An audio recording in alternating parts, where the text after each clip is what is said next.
Do you want to learn the concept of trees in data structures? If yes, then you are on the right page. So let's get started. Trees are basically nonlinear and hierarchical data structures. A tree is composed of nodes, where a node represents a value and nodes are connected by edges. A node can have multiple children and a node can be either parent, child or both. The node at the top is called root node. And the node at the bottom is known as leaf node. Let's discuss the types of trees. There are various types of trees including general tree, binary tree, binary search tree, AVL trees, red-black tree, many others.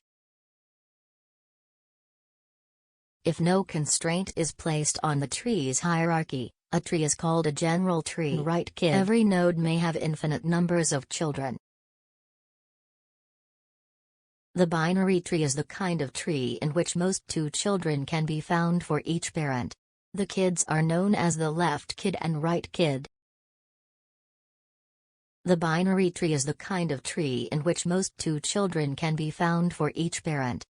Left child's value is less than parent and right child's value is greater than parent. Thanks for watching.